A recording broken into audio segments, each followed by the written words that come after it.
Hello, everybody, and welcome back to the second Assyrian Influencer panel here at the 92nd Assyrian American National Convention. My name is Emmanuel Romanous, and I'm going to be your host for this panel. Now, we talked about it a little bit earlier. Some of you know who we are, some of you don't. But today, I have an amazing lineup of a diverse range of individuals who are not only known within the Assyrian community, but worldwide for their diverse talents. And they all have been through some amazing things, trials and tribulations, and they're here today to tell you the stories of how they overcame some of those things. And so I want to start with my friend Neenib. Those of you who don't know Neenib, he essentially moved here from Canada, came to California, went from California, Florida, back to California. At one point, you actually lost the car that you were driving, you lost the team that you were working with, you lost the job that you were working at, the home you were living in. You went through some extreme lows very early on to you coming to America. And you still continue to create kindness videos. You still continue to do the thing that got you in those positions in the first place. But now let me preface, you're doing $10,000 giveaways with your own money. You're doing perfectly fine on your own right now, right? You're not in that same position before. But how did you continue to help those people out when you yourself needed help in those moments as well? How did I continue to help those? Repeat that one more time. How did you help out those people when you yourself needed help yourself? Yeah. Well, honestly, I guess I was born with it. It's really, it's in me. Like even back then when I was first coming up and I had to give away money in the videos, like I would really, like truthfully give it my all. I'd use my, like I'd max out my credit cards, F up my credit. Like I'd always just give, and I enjoy it. It's like, it feels good to give. It's a win-win. You help others. And you also, I always have faith that you do the right things in life and God will provide. And that's really what's been, like God gives you the double when you give. And that's really what's been happening with me, I feel like. And yeah, till this day, like sometimes I overdo it. Like even my manager would be like, you need to calm down a bit, but I like it, honestly. I was never in this for the money, so it's like.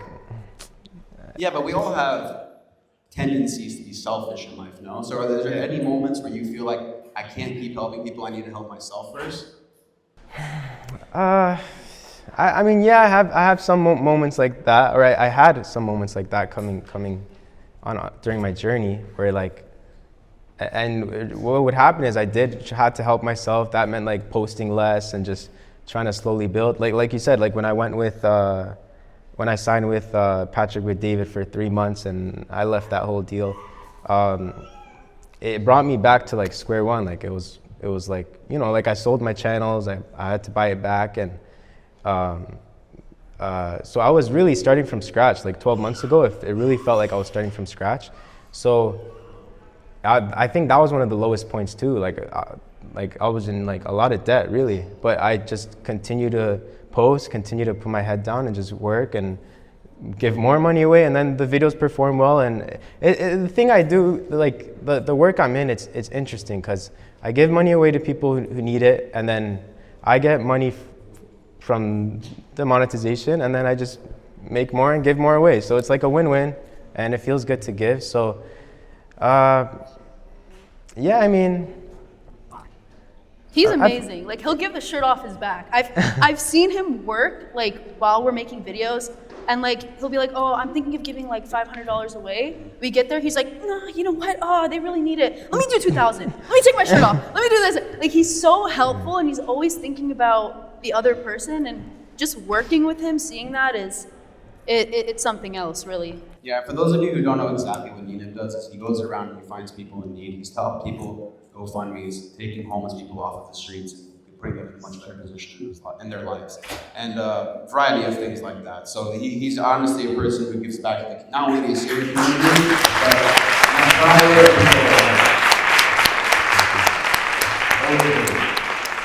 But transitioning a bit to Mr. Beneil Dariush. So thank you so much for coming. It's a particular honor for me to be sitting with you coming off of a recent victory. So congratulations on that. Yeah.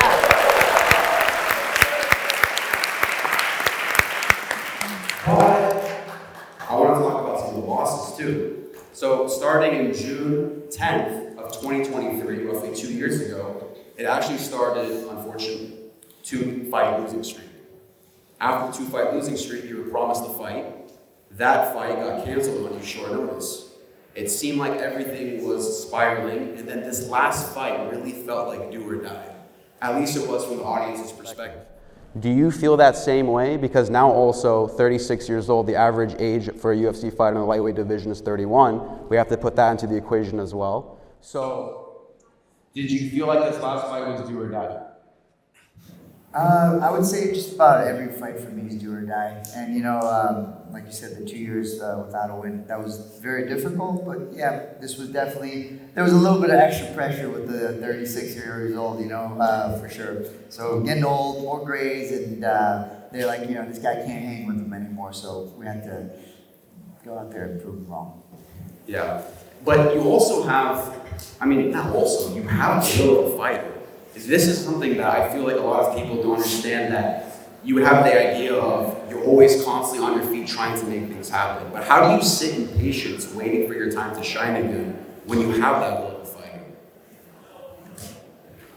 Well, fortunately for me, I have, there's always things to improve on. So when I don't have a fight, you have to improve on the things that maybe cost you before, or you could do better. So that's really what it is.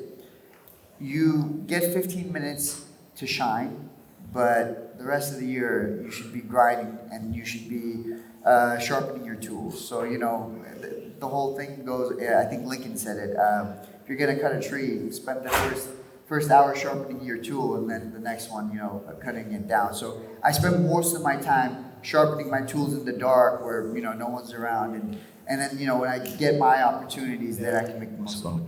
But do you ever feel like that if you were just being a brute of nature, going on forcing your way to make an opportunity happen, or maybe strategizing with your team or someone that you can bring on, or think of a clever way of making things happen? Like, how do you wait in times of patience? Do you ever struggle with being patient and forcing your way to make progress? My work is not like the first thing in my life. I'm a devout Christian, husband, father, and then I'm a fighter. So all those things keep me very busy, especially my kids. I have 3 daughters, so if I could just keep up with them, that's a full-time job. But on top of that, I have to make sure I get my training in. So God's given me, when you want patience, God will give you things that will force you to be patient, and kids are like that. So I've learned to be patient, and I don't think too much of it. When whoever's next will be next, and I'll take care of it then.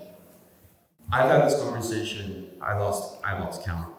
So many people say the reason why UFC fighters get opportunities is because they make a spectacle out of their career. They go and they call out anyone fighter, they insult, they tweet, they demand a fight after a victory in the ring so that they can get a championship shot. Why don't you call out fighters? Do you think that if you made a spectacle out of your career, that the UFC would give you more opportunities for a championship? You guys can hear me well. Yeah, I think so. I think I would definitely get more opportunities if I acted different than the character that I am, and it seems dishonest to go out there and pretend to be something you're not. So, it's I don't care how much monetary value there is in it. I'm not going to change who I am for whatever they're looking for. Has the temptation ever been there though? I think it's always there, because even today, I could pick up my phone and start pressing buttons, and all of a sudden, a different character comes out and more people are interested. The temptation's there, but so is God. So is the whole idea for me is the audience of one. I don't fight for the general public. Don't get me wrong. I love my fans and I love everybody that supports me, even the people that don't support me. But I fight for the audience of one. So that's typically why I don't feel the pressure that most people feel. Like, I don't feel the pressure when the UFC is like, hey, come out there, say this, do that. Who are you gonna call out after a post fight? I'm like, hey, I have what I want to say. I'm good. You guys are cool, and that's typically how it goes. One last question about that. Do you ever feel that the fans might feel disappointed if you don't act according the way that, let's say, a McGregor does, or one of these other? loudmouth fighters?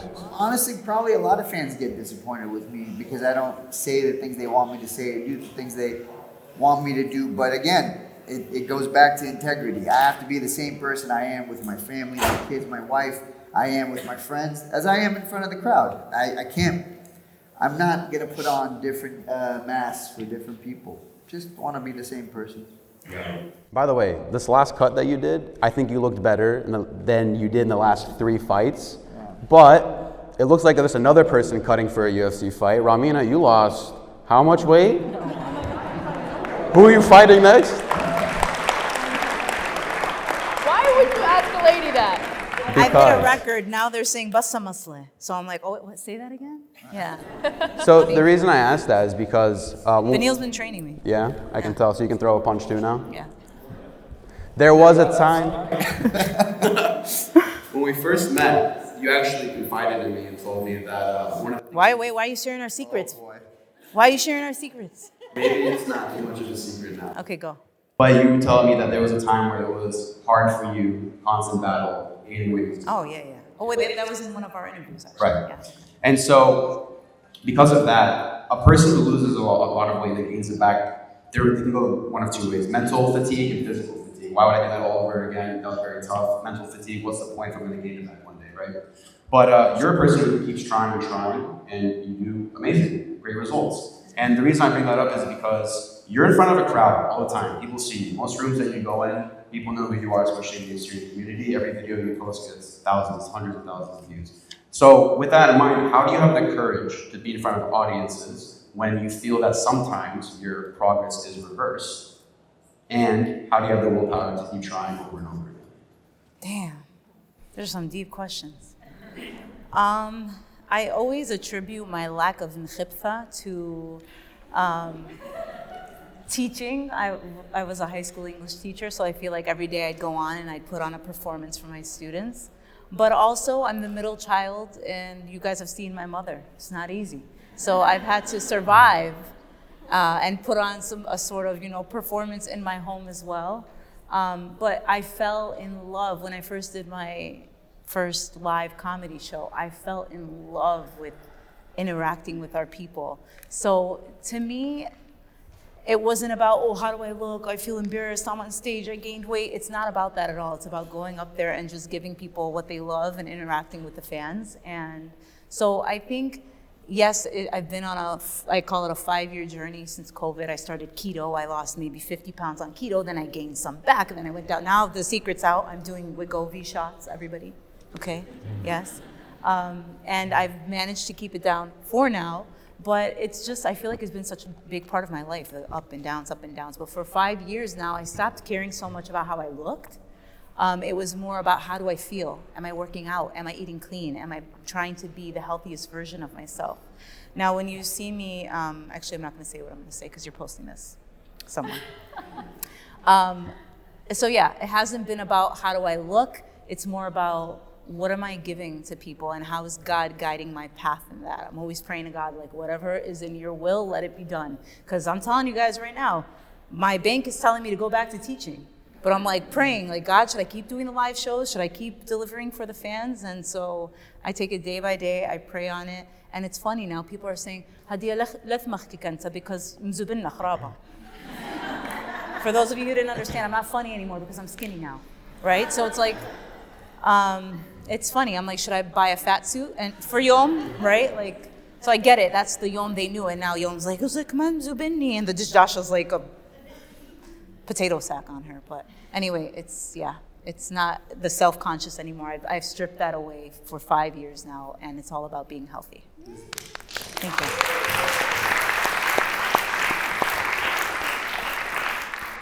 Yeah, it's very evident. We'll get back to the teaching part in the first section of this. But I want to introduce Ellise Gitas for the first time to the Assyrian audience. Woo! Ellise is half Assyrian, and we actually had an interview a couple of years ago for the first time. And she started to want to come back into the Assyrian community. She was never really involved in the Assyrian community.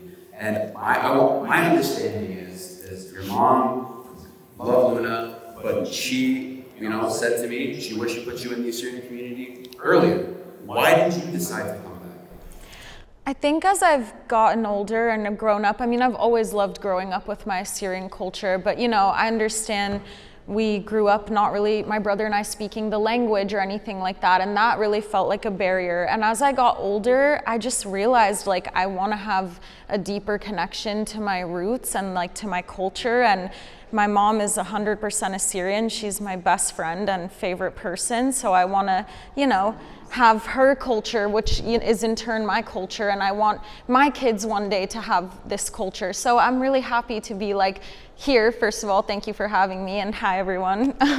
And I'm very happy to be placing myself more in the Assyrian culture. It's been amazing. And what do you hope to get out of it?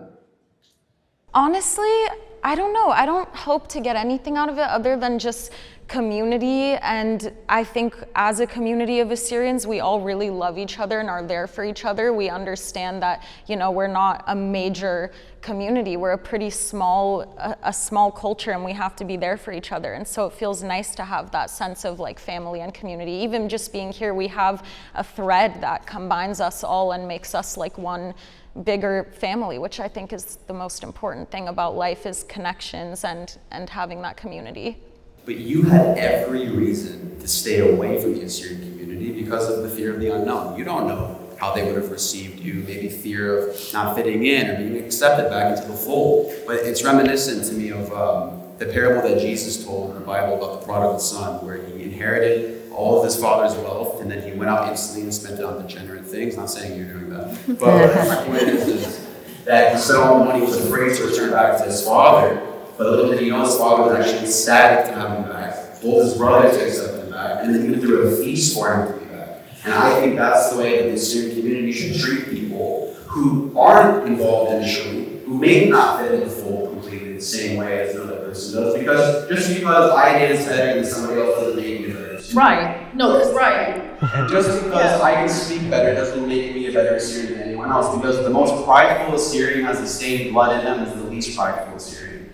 And if we don't accept people back into the fold, then we will be an enemy to our own nation, because we are pushing away people with the same hand that we selectively greet people with too. And we can't do that. So I hope you feel welcome back. I hope the community welcomes you back with an open arm, and I'm excited to see what else you do.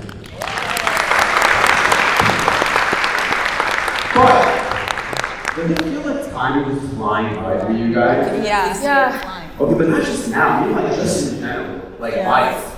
Yeah. Thanks for the reminder. There is, and I'm gonna give you some quote that helps with that. There's a Stoic quote that I heard a long time ago, and it stuck with me.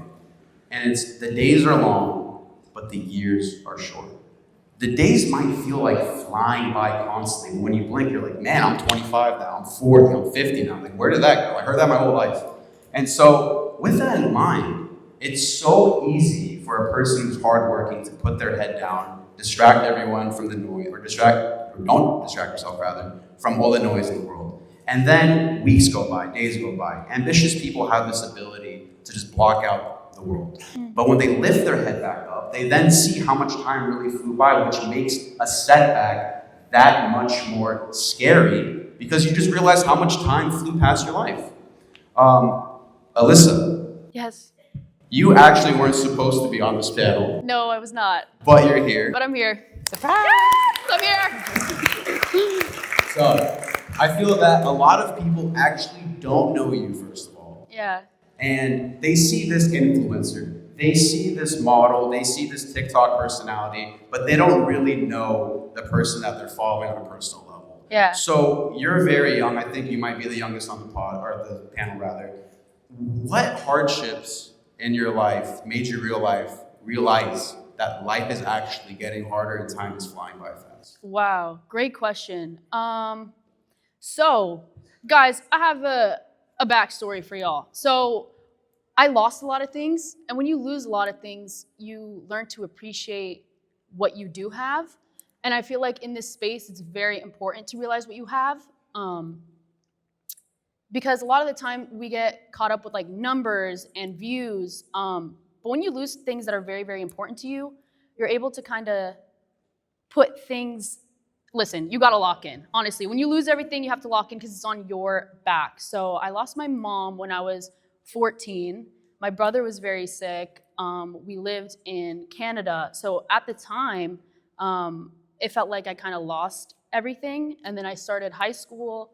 I didn't really fit in with high school. I didn't fit in with the Assyrian community that much. So I felt very isolated. But I had a story to tell, and I had passions that I had goals and aspirations. So I never let that stop me. We moved to California when I was 15, and I started from zero. So I came to California with 2 pair of skinny jeans, my Timberlands from Canada, and 2 hoodies and 3 t-shirts. Everything else I left back home. I left my friends, I left my family, and I started fresh. So time does feel like it's flying by. It really, really does, because everything's happening so fast. You're losing things. You're trying to think like, how can I get back up from this? Who can I be? How can I help my brothers? How can I help my family? How can I be the role model, because I'm the oldest sister? I'm like, how can I be the role model that they can look up to now that we don't have a woman in the house, right? So I'm thinking of all these things. Had a passion to talk, to share my story. I've always liked comedy. Same with Ramina. When you live in a house with a lot of really interesting personalities, you want to go out and you want to share those stories. So I combined everything that I knew and that I loved, and I started making content. And quickly, somebody who never ever had a voice suddenly had a voice to hundreds of thousands of people. Then it went to millions of people. Then it went to hundreds of millions of people. And it's like, okay, wow, like my whole life, I'm thinking I'm this big. But reality, like your voice is so much bigger than what you think it is. And when time is flying by and you need to lock in, you really don't have another choice. And when you really feel like you don't have another choice, the only way you can go is up. And I think keeping God in your life and trying your hardest and being faithful and being patient and being confident, there is absolutely no way you can fail. So yeah, that's basically how I overcame those challenges of, time I'm thinking passing by. Is just being faithful, being persistent, and not giving up. So you learned hardship from a very young age, 14 years old. Yep. Well, going back to Ramina's comment about going back to teaching, Ramina, no one knew that, actually, that for 6 months, you stepped away when you're at the peak of your career thus far to take a break from the whole young Ramina Rated thing and become Miss Odisha again. Oh, yeah. And so when you went back to your first career as a teacher, these last 6 months, did you feel like you were losing time? Was it like a step back from the progress that you made? Talk to me about that experience. Did it make you want to come back to this with the fire? Yes, my mom, my aunts, they were like, don't be stupid, it's wintertime, you're not even doing live shows, take the job. And it was an old boss that called me and said, we're desperate for a full-time teacher, it'll be from November to May, can you do it? And I'm going, oh my God, again, bank accounts going, right? I'm like, damn it. And then also, like, I'm like a firm believer that God shows me signs at the right moments in my life. So I'm like, God, what are you doing? Because I'm not ready to let go of the comedy. And then at the same time, I felt like even my content fell off. I wasn't making videos like I used to make videos. I was like creatively dry in a sense. And it was the wintertime. I wasn't doing live shows. So I'm like, you know what? Pressured enough for my family. I went and did it. I took the job. And I always said to people, they say, do you miss teaching? And I say, I miss the students. I hated, I'm not the type to gossip with the staff or, how admin is. Any teachers out here? People that work in schools, the nightmare, right? The politics in the school. The students are what either drive you crazy or make your job, right? So I missed the students. Going back, I was like, oh, it feels good to be back. They were having the time of their lives and learning at the same time, okay? But I would get home mentally exhausted. And I'm like, well, how am I supposed to make a video right now? Or man, they haven't seen, people want me to come back to Arizona or they want me to come back to Detroit, which mind you, I've done 16 shows in Detroit. And there's always one person, thank you, yes. There's always one person hey, when are you coming to Detroit? We've never seen you. I'm like, but I was drained coming back from teaching that I was like, there's really no way I can do this 100%. I can do the teaching 100% and the comedy 100%, which is why I left teaching in 2002. And mind you, I had landed, after years of looking for a full-time job, I had finally landed a beautiful district, a beautiful position, well-paying. And then God was like, oh, hey, here, do you want to tour in Australia? So it was one of those things where I have this love-hate relationship of Can't people say you could do teaching and comedy at the same time? You have your summers off. It's the perfect gig for what you're doing, but it's also about maintaining a social media presence. I don't know how much you do that. You have to do that in the music industry. Sure. Yeah, but it's like you have to, because if I don't post for a week, people are like, Mala. Yeah, it's is she okay? Yeah, absolutely. Yeah. Yeah. Or we miss you. And yeah, I feel bad. And then I'm like, wait, I haven't posted in forever. Do they even want to see me perform live? Am I even funny anymore? Like, Yeah. I'll have imposter syndrome like crazy, honestly, right? Yeah, when you take a week off, you're like, yeah, like what am I doing with my life? Yeah. So yeah, It's been a struggle. And we're actually back at it. They called me again for this school year. And I said, you know what? Run the interviews. Let's just see where this goes. But I have a show in Arizona coming up. So I'm doing both right now, and I feel like a shidanta. Yeah. So. It's very hard work, and once you know how much work you do, we appreciate you. Thank you. I appreciate that. But back to Mr. Beneil.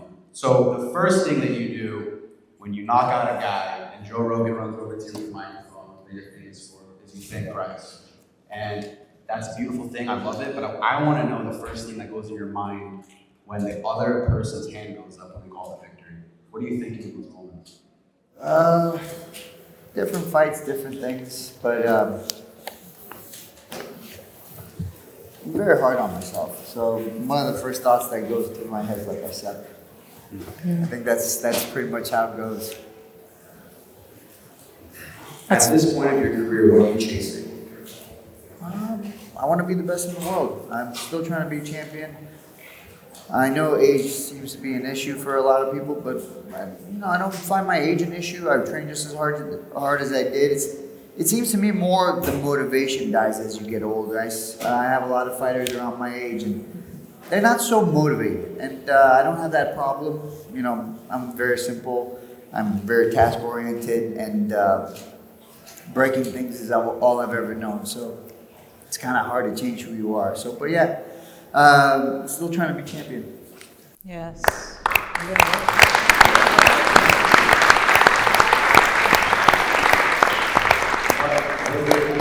Moments of doubt that you can keep this up is how much do you really have left in the tank at this point? Doubts. Doubts come and go. Yeah, doubts. I definitely have doubts, especially after losses. You have a lot of doubts, but long periods are even worse, because long periods without fights, you're like, what am I doing? Every morning I wake up, practice hard, and then on top of practice, hey, are you gonna go do your run? Are you gonna go do your strength? Are you gonna go learn something new? It's fatiguing, and on top of that, family, kids. That I would say that's the hardest. The long periods, there's a lot of doubts. Yeah. So the thing is, when you have those doubts, that it can really self-sabotage you in the moment. You can quit early on. How do you not self-sabotage yourself in those moments of doubt? I would go back to two things again. Saw the simple person. I don't have a lot. And fighting has been literally the only thing I've enjoyed. I've tried other sports. I wasn't good at them, and I also just didn't have a desire for them. I tried school, unfortunately. That didn't work out. Just didn't have I was doing business accounting. That was the goal, anyways. I want to say at some point I decided to go full-time jiu-jitsu, full-time MMA, and kind of left all that behind. What was the question? Moments of doubt. Moments of doubt, yeah. How do you feel that? How do you manage not to self-sabotage yourself and quit too early? Simple, and then finally I just go back to prayer and the Lord. I trust what the Lord has given me. I believe all my talents come from God, and if God wants me to move on, He'll let me know, and there hasn't been anything like that where hey, it's time to move on. So as long as this is where I'm supposed to be, the goal is to be a champion. I don't care what the odds are. Yeah. And you and Neenib actually collaborate a lot these days. I know you're both Yes. from LA. So the thing is though, Neenib, you don't make yourself the star of the videos. You make generosity the star of your videos. Actually, a lot of people don't even know what you look like and who follow you. You have millions of followers. And so because of that, who helps you when you need the help? I would say the real question is probably who didn't help me when I needed it.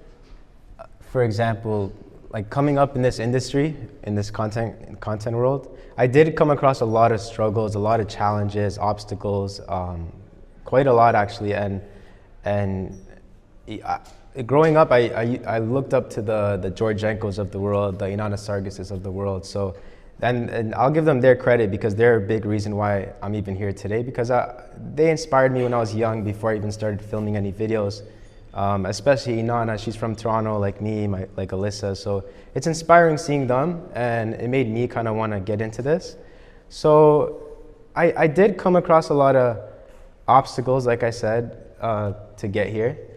And I do feel like a lot of that could have been avoided if I had a mentor like George or Inanna and so. If I had people like, you know, the older heads in this industry to just help me, guide me, give me some advice. And I never really got that from them, which is honestly a good thing in a way because I took the hard path.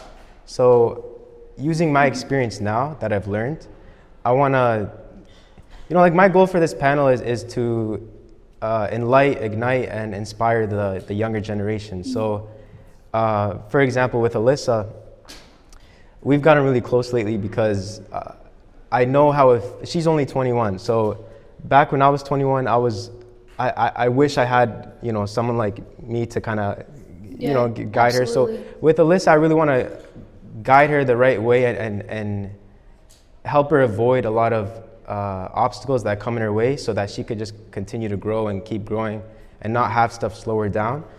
And so she could really reach her full potential. I do really believe she will be the #1 female streamer in the world, if not biggest content creator in the world. This question was about you. See, this is what he does. It's about you. He's the gift that No. And even like, for example, my boy from Toronto, Carlos, is here. How many subscribers do you have right now? 13. Okay. Hey, 13! It's okay. Okay, he's 20 years old. He has 13 subscribers. I told him this month's been crazy, but after this whole month passes by, me and him are gonna lock in. He wants to be a YouTuber. So I told him next year, he's gonna be sitting on this chair, speaking at this panel. By next year,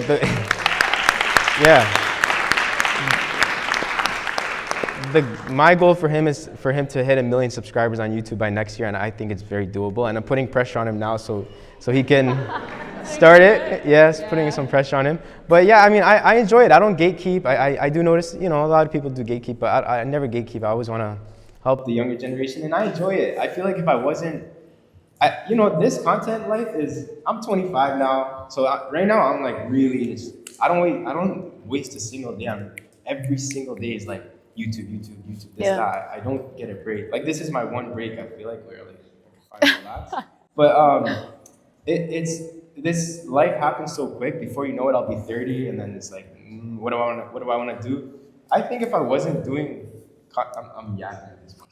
If I wasn't doing content creating, or if I ever stopped doing, I feel like I would just want to manage like younger creators, like younger Assyrian creators, and just like take them to the moon with content creating. So. Yeah, I mean, I hope that answers. You did. But going back to the topic of kindness, because that's the theme of your personality, your content. Yeah.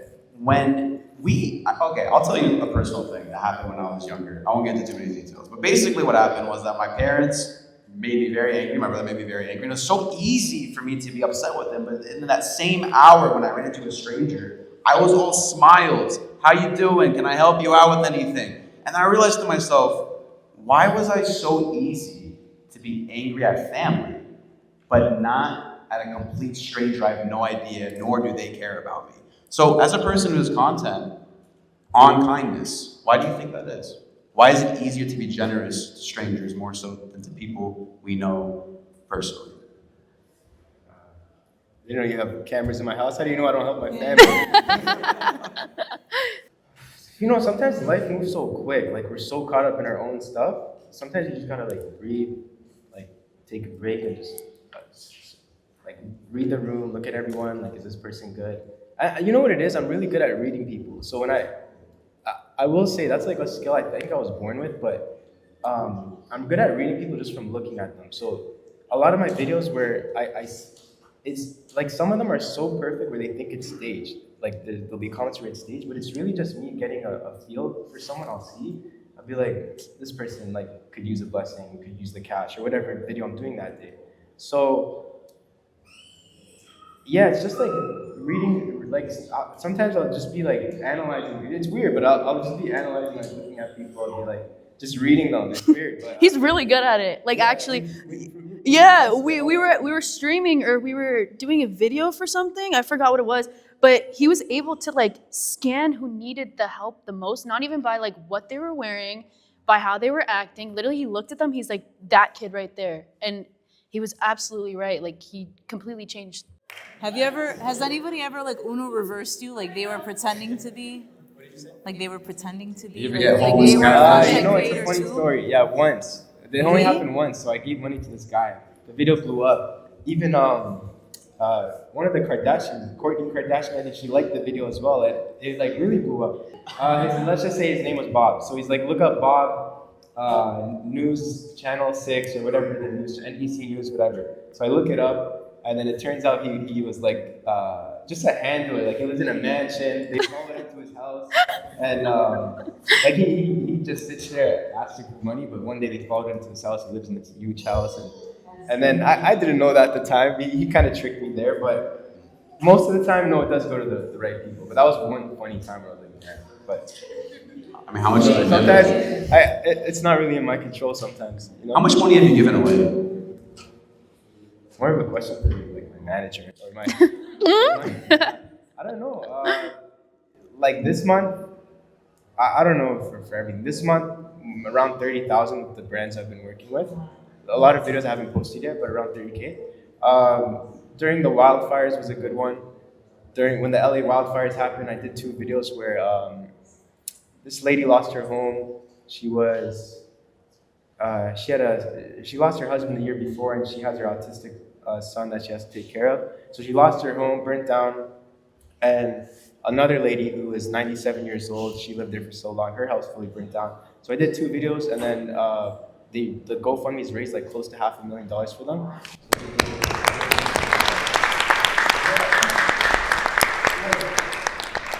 Yeah, so I don't know, really. A lot. That's a lot. For that, yeah, but that's like, that money came from like crowdfunding, but money I've given away, I'm not sure really. I don't really count. I just give. Aw, very nice. Awesome. So what I learned in my young adult life is that the simplest, not the easiest, the simplest form of adversity is a heartbreak. If you really think about it, nothing in your life has changed. The same car is being driven, the same home is being lived in, the same bed is being slept in, you have the same body, same face, same everything. But the only thing that's different is the way that you perceive life because now you're on a new emotional level. So, Ellise, you actually just got off the tour. Yes. And for those of you who don't know her songs, a lot of it is about heartbreak that motivates it. So how did you use heartbreak to set up your career in music? The second you mentioned heartbreak, I knew that was going to be a question for me. That's a great question. I think I have definitely gone through some crazy relationships that have had really crazy things happen, end up in these heartbreaks, but that's when I love to write music the most. And like I even said this on stage at my tour, like as a thing that, you know, you say in a different way every night, but it's really true. I think almost anyone who makes art, whether it's music or, you know, if you're a painter, whatever it is, I think a lot of people make their best art in their worst times. Even similar to what you were talking about sort of like hitting rock bottom, and that is like a time where, you know, your talents come out and like you really have time to think about, okay, what am I good at and stuff. Obviously very different situations, but I think a lot of the best music is written in times of heartbreak, and I think when you're in that sort of melancholic, like sad mode, and you're very much, I get really weird. Like I have to like method act into my music, so I get weird. I like don't talk to people. I keep all the lights off all day. I gotta like really get into it in a weird way. I think that's when my fans and people that listen to my music, when you listen to music, whether you realize it or not, you're drawn to like authenticity, and you're drawn to moments of people's life where the music they were making was like extremely real to them and extremely true to them. And so I feel like my fans have, that's their favorite thing, is when I make like the saddest songs, or the songs that they're like, oh my God, my boyfriend just cheated on me and I've been listening to this all winter and crying to it. And I'm like, like I love that I can be that person for them, because it's something everyone experiences at one point or another. And I think it's just been a really awesome recurring thing in my life that I get to take these sad experiences that happen to me and then flip them into such a positive, because then I'm singing them to these rooms of people and I'm like hearing people's stories that are like, hey, this song got me through my breakup, or this song got me through this really horrible time, or helped me like through this moment where I really needed something to lean on. And so I think it's great. I think turning heartbreak into a music career has honestly been kind of my formula this whole time. Well, isn't it ironic that you have to go through some of the worst fuel to put it into the fire that produces then a lifestyle and providing security and all these things? You have to go through pain to get to that point. For sure. And then I get worried when things are good. I'm like, hold on, I need to write music soon. Like something has to go wrong. Like, wait. But yeah, I think it's like a blessing and a curse. It's just the very like synchronistic life, you know? You go through these things and then you turn it into art, and then that art creates something beautiful, and it's like this circle of life type of thing. So the next section I really want to get into is actually fitting in. And I want to talk to Beneil about fitting in with the talents that God has given you. So did you ever question yourself, like, how can I bless the kingdom of God with the talent that you gave me, with the skill of choking out a person? Like, how did you think that you could like give back to the community with these talents and skills? Well, to be honest with you, I wasn't a Christian until I want to say like 23, 24. So it wasn't even a question in my mind while I was training and competing. But over the years, the question has come up, and I think the easiest answer would be, oh, well, I have this platform. I have to make sure I use it for to promote the kingdom of God, right? That's probably the simplest. But I think more important is it's in the daily activities, how I treat the people around me and how I communicate with people, and what I'm willing to do for those who can't do anything for me. So I think as important as the platform is, I think more important is the little things. Well, now that you do have a platform, in your last interview you actually said that fame is trash. So do you ever get uncomfortable when people treat you like a celebrity? Yes. It's very awkward for me. But that's okay. You know, comfort is the enemy of progress, so it's okay being uncomfortable sometimes. Yeah, got it. And most people like to dress up a certain way so that they can fit into a room. Oh boy. I'll skip you on this one. Look at my mom's over there shaking her head. But go ahead. No, you're fine. So like these guys, they dress flashy. You see them in the post-fight interviews, 3-piece suits, all these things, Gucci down all the way to the socks. So you, flip-flops, jeans, shirt, very chill. Yeah, well, again, it goes back to just being who I am, man. The 3-piece suit, unless I'm trying to get married or I got something big going on, I don't really feel the necessity. I didn't start fighting so I could be famous and wear 3-piece suits. I got into fighting because I wanted to break men in front of me. It wasn't like a complicated thing, and then they try to add all this stuff. Hey, you got to do this and you got to do that and you got to fit in this cookie cutter, whatever. And I was just like, nah, I'm okay. I'll just keep fighting. If you guys don't want me, that's fine. But if you guys want me to keep fighting, then this is what you get. Okay. So Ellise, sticking on the topic of aesthetics, you have the dark aesthetic. So how did you get your look? And I mean, I'm sure you've noticed by now walking through this convention that not too many people share that in the Assyrian community. I love your look, by the way. Same. Thanks. You look so, I love it. Oh, thanks. Yeah, I don't know. I think I've just always really been into like horror as a genre and dark things. I grew up loving to read like Stephen King and James Patterson novels. I've just very much always been like a spooky girl. I've always loved Halloween. And so when I started making music, I knew already kind of that I really wanted this like darker aesthetic. I wanted my music to have like metaphorical darker themes, and then like to kind of create the whole visual world around it. I wanted to look like that too. So I started dyeing my hair crazy colors. I don't even know what my real hair color is. I haven't seen it in years. But I think I've had like every hair color. And I think I've just had this aesthetic for so long. It's not really something I ever like tried super hard. Obviously I curate it for videos and photo shoots and stuff, and you know, I care about all of those things, but I definitely didn't have to force it or anything. It sort of just became what I enjoyed naturally, and it fit really well with the sound of the music I was making, so it all worked out really, really well. Got it. And so Ramina, we talked about how, you know, the comedy life, the teacher life, that's two very separate circles of people. And a lot of times we can find ourselves in no man's land with who we associate with. So did you ever feel like that based on those two different professional realms, you just had a hard time relating to people and fitting in? No. I wish, you just made me think though, I wish that I was pathanta enough to ask for mentorship with comedians that I know. I'm always the type of person that doesn't want to inconvenience anybody or bother anybody. So the other day I messaged Paul and I was like, how's it going? And I was reading a book called The Comedy Bible, and I sent a picture because the author mentioned him. I sent it to him. I said, how cool, you're in this book. And he's like, great, Playa, how's it going with you? And I was like, it's going so well. What I really wanted to say is, Paul, I got a show coming up and I'm trying to write new material, but I didn't want to bother him, you know? So I was like, it's fine, it's going well, hope to see you soon.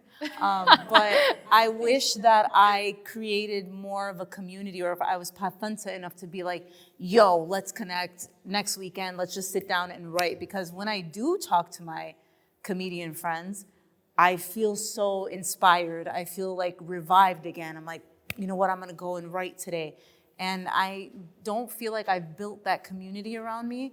And that's why I love what you're doing with Ellysa. I think that's beautiful, because you really do need people behind you to like motivate you, inspire you, even just shoot the shit and like just talk about what you're going through and the challenges that you go through. So that's one thing I do wish, is to create a sense of like community with other comedians so that I can pick their brains. And well, now you have it on camera, so they know. Yeah. Paul. Chat clip that. Yeah. But in that chapter that I was reading, it literally was like, step 1, find a comedy buddy. And I was like, oh, great. Okay, so we're hard stop right here. Well, the topic of mentorship actually came up a few times throughout this panel. And so, Beneil, actually, I wanted to ask you, who was there for you in your corner? Because now I see that you're actually standing in a lot of people's corners, mentoring them in their fights, helping them with their fight camps, right? So who was there for you early on in your life that made you the person you are today? Shoot, I got a lot of people actually. So, trying to think. Originally, when I started, I had this guy named Bruno Paulista. He was my jiu-jitsu coach. Very good guy. Helped me a lot. And then he introduced me to a guy named Romulo Bahau, who was one of the best grapplers ever. And he changed my mindset, because Bruno was kind of a hang back, train whenever you want. And then Romulo was like, hey, if you're not training 2 times a day, someone is, and they're going to be better than you. And so Romulo Bahau was very good for that switch in my head to becoming a professional. And then as far as coaches go, Rafael Cordero, I'm sure a lot of you guys are familiar with him. He was, he was my MMA coach for a very long time, and he's been, he's been a big part of my team, and very grateful for him. He was very good for me. So, Neenib, we talked about how you would move around the whole entire world constantly in pursuit of a career. It's not a foreign thing that people move to pursue career, job opportunities.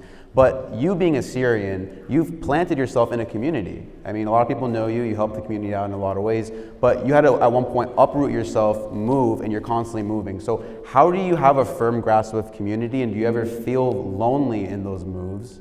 Is it sacrifice a lonely one or no?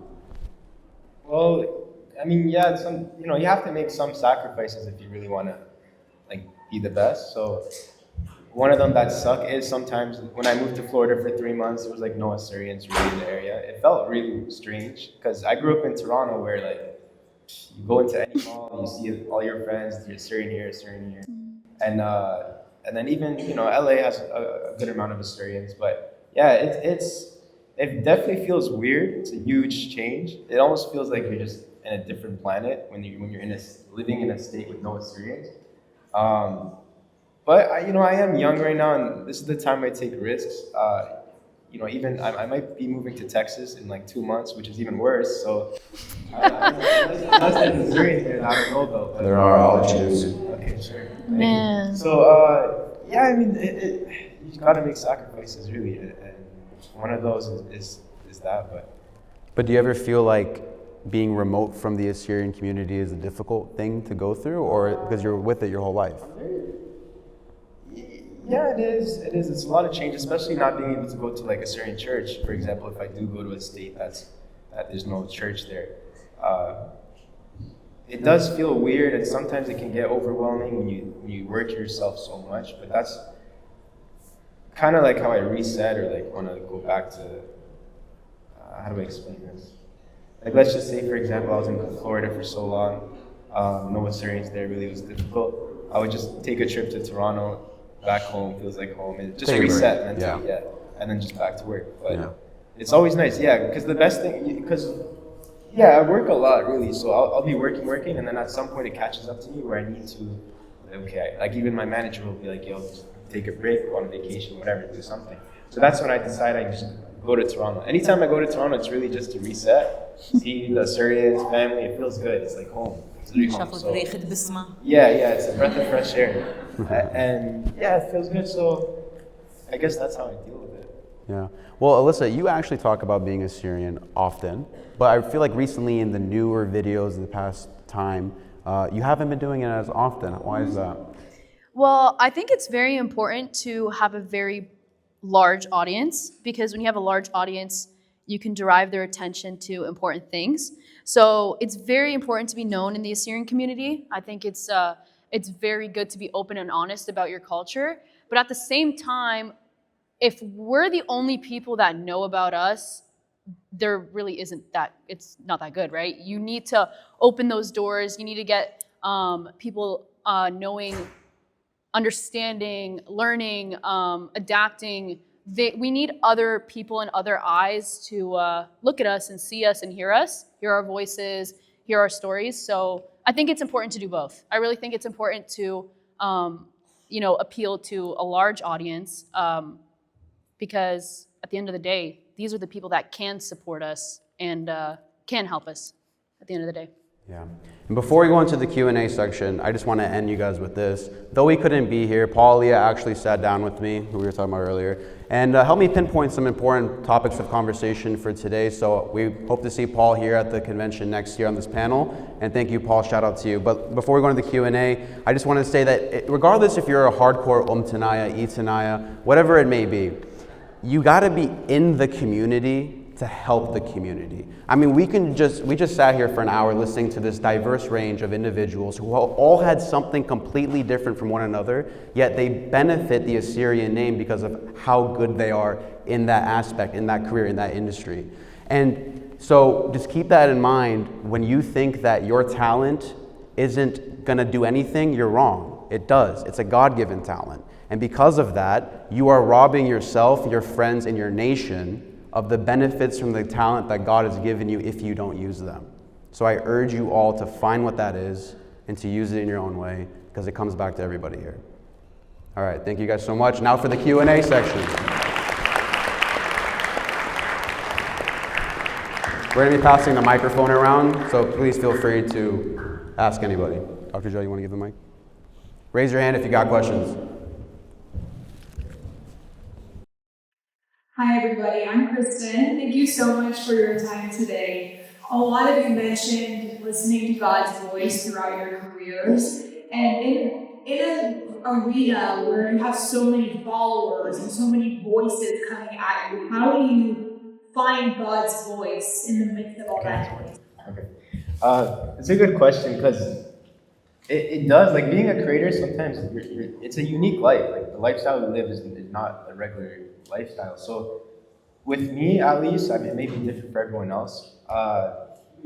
It can catch up to you where you lose track of God and you forget the little things like praying and life's just moving so quick. You're going here, doing this, and it happens to me. I'm not gonna lie. But what helps me is see, I live away from my family now, but growing up, my mom was the one who really like is the reason why I'm so faithful. So she would always make sure I go to church. Little things like anytime I had a problem, she would always refer to the Bible. So when I do call my mom, whenever we don't talk much now because I live away, but when I do call her, like she always reminds me like just slow down, like pray, go to start going to church again.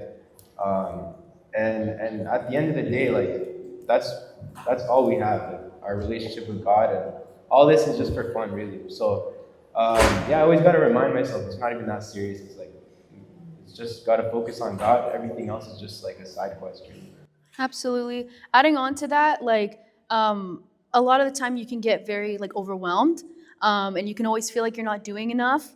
And it's like this constant cycle. So when I feel like I'm very like unfulfilled, it's like those moments where I'm like, okay, I need to slow down and I need to open my Bible. So for me, I need to get better at always, well, I am thankful, but even in the good moments, really slowing down and listening. But I'd say in the moments where I'm like the most overwhelmed or overworked, that's when I'm like, okay, all of this is fleeting. This will not come with me in the afterlife. So then, I crack open my Bible and I just take it slow, and that's what kind of like brings me back. Can I add to that? I used to love reading comments because I used to bake cakes. So when I was done baking a cake, my favorite part of that whole process was revealing it to somebody and seeing their reaction. So the comments were like perfect. It's like my way of seeing what people liked about the video, their favorite part about the video. Now it's more of a hate relationship than love, because so many times you want to defend your character, or people don't know you and they take things out of context, or they attack you because they're miserable, or they're social media, what do we call them? Warriors. And you so badly want to like clap back. Trolls, yeah, you want to clap back, you want to defend yourself. But I found lately I've been doing this thing where I go literally, what would Jesus do?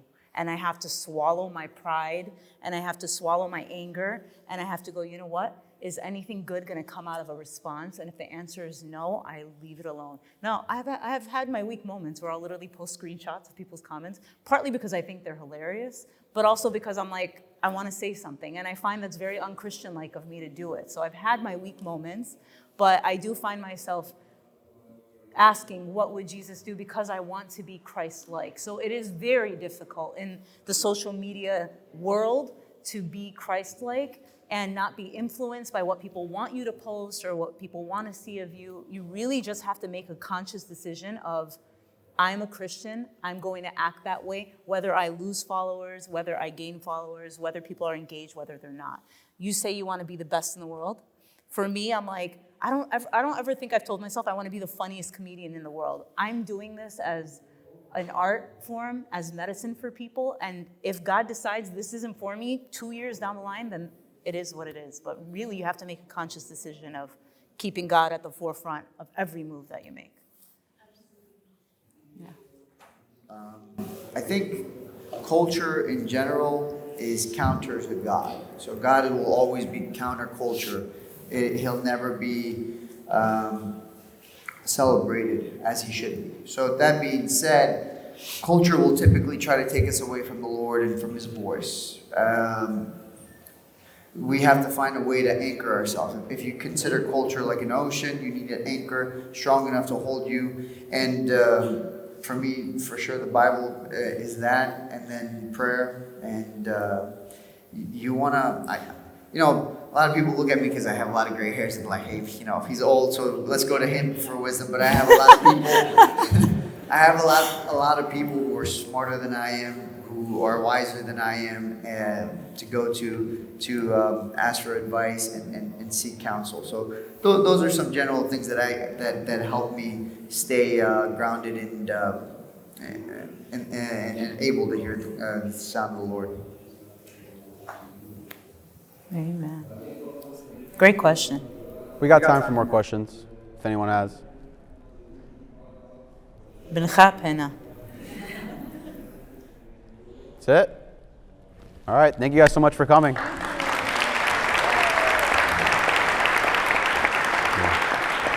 Thank you guys, that was awesome. Thank you, Emmanuel, for setting this up for us, and thank you to AANF. God bless you.